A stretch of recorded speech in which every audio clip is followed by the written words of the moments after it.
Pile సమస్యతో బాధపడుతున్నారా? ఇప్పుడు లేజర్ చికిత్సతో ట్రీట్మెంట్ రేంజ్ హాస్పిటల్స్ లో శాశ్వత పరిష్కారం. ఇప్పుడే సంప్రదించండి. ఆంధ్రప్రదేశ్ రాజధాని అమరావతికి సంబంధించి రైల్వే స్టేషన్ నిర్మాణంలో ఒక అతిపెద్ద రైల్వే స్టేషన్ని రాష్ట్ర ప్రభుత్వం నిర్మించే దిశగా అడుగులు వేస్తోంది అనే వార్త ఇప్పుడు హల్చల్ చేస్తుంది.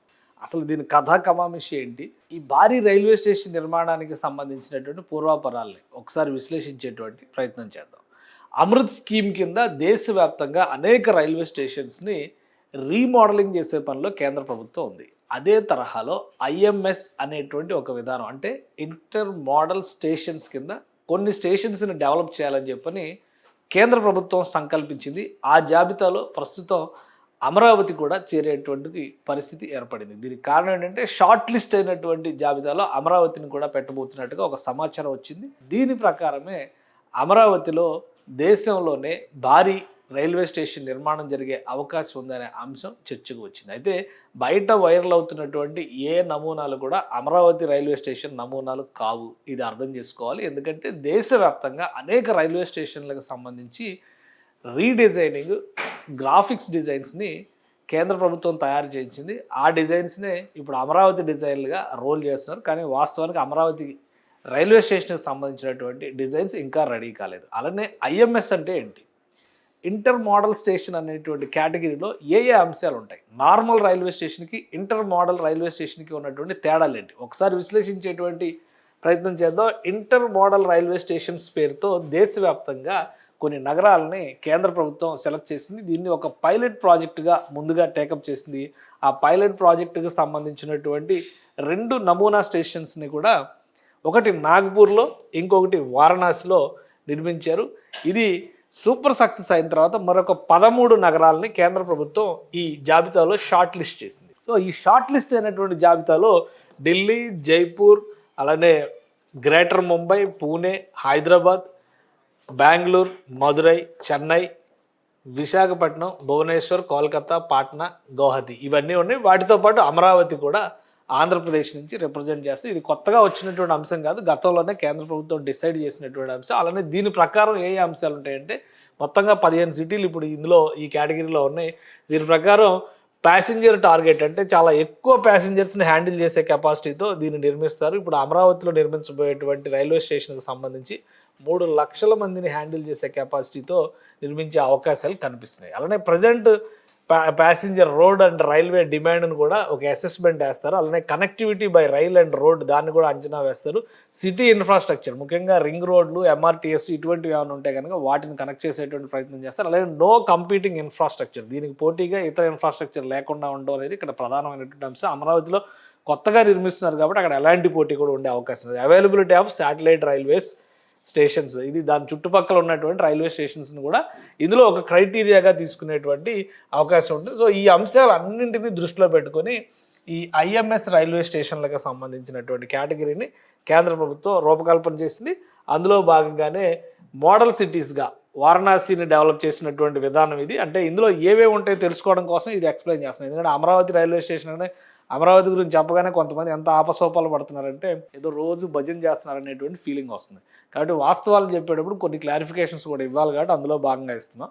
ఇది అమరావతికి సరిపడేటువంటి నమూనాగా మనం వారణాసి రైల్వే స్టేషన్ నమూనాని, వారణాసి ఐఎంఎస్ మోడల్ను మనం స్టడీ చేయాల్సినటువంటి అవసరం ఉంటుంది. ఇక్కడ ఏంటంటే ఒక బస్ టెర్మినల్, బడ్జెట్ హోటలు, అలానే కాన్కోర్సు, ఇటువైపు చూస్తే కనుక commercial business hotel, pedestrian spines, అలానే ఇన్ఫార్మల్ రీటైల్ బజార్ కలిసి. ఎందుకంటే వారణాసి అనేది ఒక టూరిస్ట్ స్పాట్, పవిత్రమైనటువంటి పుణ్యక్షేత్రం, కాశీ విశ్వనాథుని క్షేత్రం కాబట్టి పెద్ద ఎత్తున యాత్రికులు వస్తారు. కాబట్టి ఏ అంశాలు ఇందులో కంపోజిషన్లో ఉన్నాయనేది తెలియజేసేటువంటి. అలానే గంగా ఘాట్కి సంబంధించి ఇక్కడ చూస్తే కనుక ఐడబ్ల్యూటీ టెర్మినల్, లుక్అవుట్ డెక్, ఇక్కడ పడవలు తిరగడానికి ఉండేటువంటి వసతులు, అలానే లగ్జరీ హోటలు, ఫార్మల్ రీటైల్, ఘాట్స్ ఎక్స్టెన్షన్కి సంబంధించినటువంటి అంశాలు, ఇలా ఈ అంశాలు అన్నిటినీ కూడా ఐఎంఎస్ రైల్వే స్టేషన్లో ఒక ఇంటర్ మోడల్ స్టేషన్గా తీర్చిదిద్దేటువంటి ప్రణాళిక ఇది.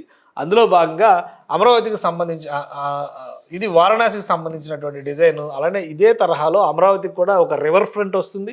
రివర్ ఫ్రంట్తో పాటు ఇతర వస్తువులు, అది రాబోయేటువంటి రోజుల్లో అంతర్జాతీయ టూరిస్ట్ కేంద్రంగా మారేటువంటి అవకాశం ఉంటుంది. ఇక నాగ్పూర్, కేవలం 150 ఎకరాల విస్తీర్ణంలో ఉన్నటువంటి నాగ్పూర్ రైల్వే స్టేషన్ కూడా ఈ విధంగా డెవలప్ చేశారు. ఇది 5 స్టార్ హోటల్ ఒకటి, iconic commercial tower, budget hotel, flyovers, old flyovers అంటే ట్రాన్సిట్ సిస్టమ్ను కూడా మెరుగుపరిచారు. ఇది ఇంప్రూవ్ చేసేటువంటి క్రమంలో ఇక్కడ metro railway station, normal railway station వీటన్నిటిని కూడా ఇంటర్ కనెక్టెడ్గా మార్చారు. అలానే retail space, 3 star hotels.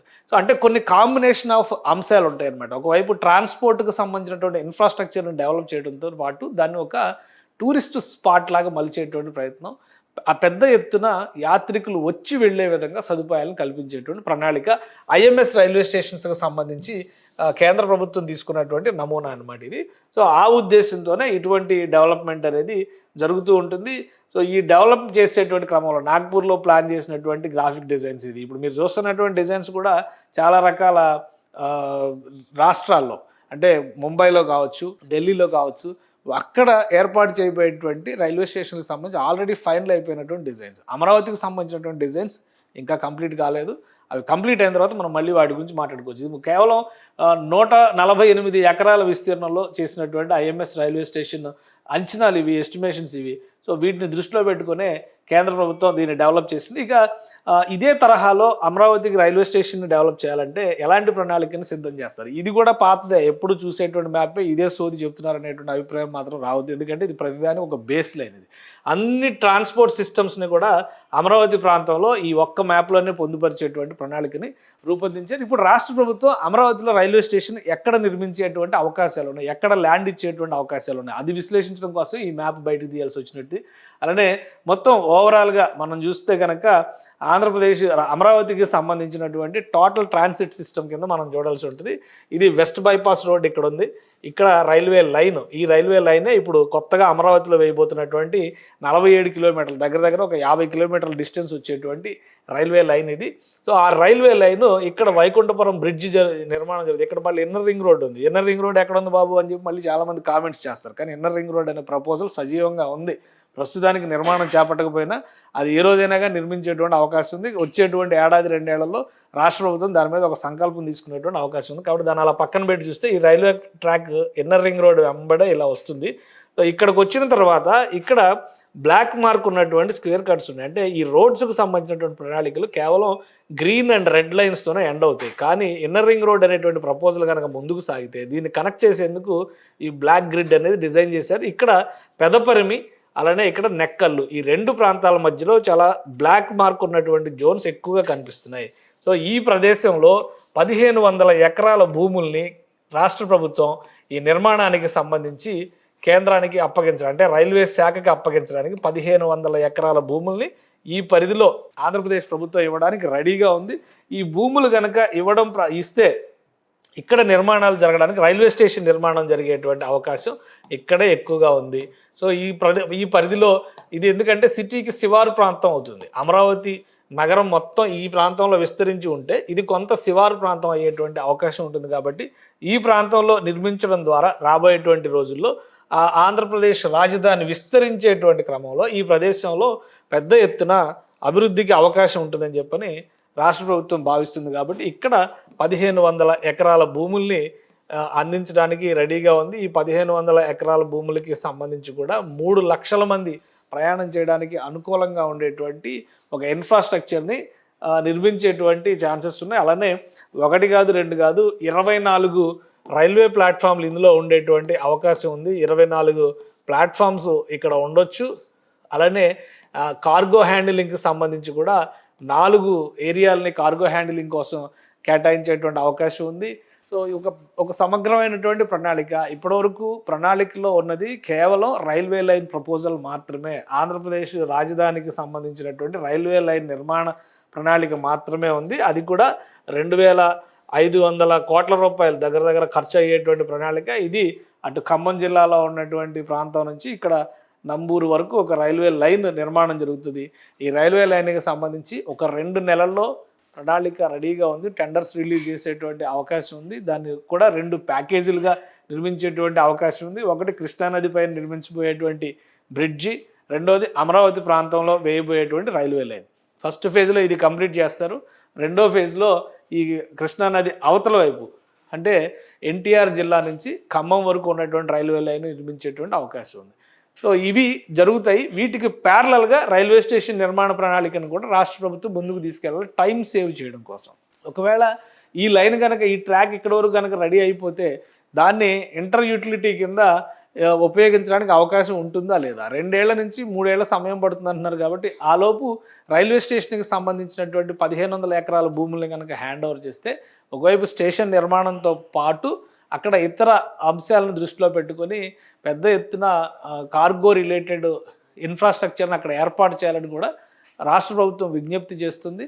So ఇది దేశంలో అతిపెద్ద రైల్వే స్టేషన్స్లో ఒకటిగా మారేటువంటి అవకాశం స్పష్టంగా కనిపిస్తుంది. కొత్త నగరం, కొత్త రాజధాని, కాబట్టి ఫ్యూచరిస్టిక్ ప్లాన్ ఉండాలనేటువంటి ఆలోచనతోనే 1500 ఎకరాల విస్తీర్ణంలో ఒక భారీ రైల్వే స్టేషన్ని అక్కడ నిర్మించేందుకు ఆంధ్రప్రదేశ్ ప్రభుత్వం విజ్ఞప్తి చేస్తుంది. దీంతోపాటు విశాఖపట్నం రైల్వే స్టేషన్ కూడా ఇప్పుడు ఉన్నటువంటి రైల్వే స్టేషన్ని అప్గ్రేడ్ చేస్తున్నారు. అది కూడా ఈ 15 నగరాల జాబితాలో ఉంది. ఆల్రెడీ మనం సికింద్రాబాద్ రైల్వే స్టేషన్ గురించి వార్తలు చూస్తూనే ఉన్నాం. దాన్ని అప్గ్రేడ్ చేసేటువంటి ప్రయత్నాలు జరుగుతున్నాయి. చుట్టుపక్కల శాటిలైట్ రైల్వే స్టేషన్స్ కింద అటు చెర్లపల్లి కానీ, ఇటు బేగంపేట కానీ, ఇతర రైల్వే స్టేషన్స్ అన్నిటిని కూడా ఆధునీకరిస్తున్నారు. సో ఇది కేవలం అమరావతికి మాత్రమే వస్తున్నటువంటి పథకం అని చెప్పని ఎవరూ ఆందోళన చెందాల్సినటువంటి అవసరం లేదు. దేశవ్యాప్తంగా మోడర్నైజేషన్ ఆఫ్ రైల్వే ఇన్ఫ్రాస్ట్రక్చర్ అనేటువంటి దాన్ని ఒక స్కీమ్గా కేంద్ర ప్రభుత్వం తీసుకుంది. అందులో భాగంగా నూతన రాజధానిగా ఆవిర్భవించబోతున్నటువంటి అమరావతికి ఒక నూతన స్వరూపాన్ని ఇచ్చేటువంటి రైల్వే స్టేషన్ నిర్మించడం ఒక ప్రణాళికగా తీసుకున్నారు. సో అందుకోసమే 1500 ఎకరాల భూముల్ని రాష్ట్ర ప్రభుత్వం రైల్వే శాఖకు అప్పగించడానికి సన్నద్ధం అవుతుంది. ఈ ప్రాసెస్ అంతా కంప్లీట్ అవ్వడానికి కనీసం ఒక 3 నుంచి 6 నెలల సమయం పట్టే అవకాశం ఉంది. 2 నెలల్లో అమరావతి రైల్వే లైన్కి సంబంధించినటువంటి పనులు మొదలైతే ఆ తర్వాత రైల్వే స్టేషన్కి సంబంధించినటువంటి ప్రొసీజరల్ డిజైన్స్ కానీ, కేంద్ర రైల్వే బోర్డు అప్రూవల్స్ కానీ, సెంట్రల్ గవర్నమెంట్ అప్రూవల్స్ కానీ, రాష్ట్ర ప్రభుత్వం ఇన్వాల్వ్మెంట్ కానీ, టెండర్స్ పిలవడం ద్వారా పనులు మొదలుపెట్టేటువంటి అవకాశాలు కనిపిస్తున్నాయి. ఎందుకంటే రైల్వే లైన్ మొత్తాన్ని కూడా 4 ఏళ్లలో పూర్తి చేస్తామని రైల్వే శాఖ చెబుతుంది. 3 ఏళ్లలోపే కంప్లీట్ చేయాలనేటువంటి సూచనని ఆంధ్రప్రదేశ్ ప్రభుత్వం ఇప్పటికే చేసింది. సుమన్ టీవీలో మీ పర్సనల్ అండ్ బిజినెస్ ప్రమోషన్స్ కోసం కింది నెంబర్కి కాంటాక్ట్ చేయండి.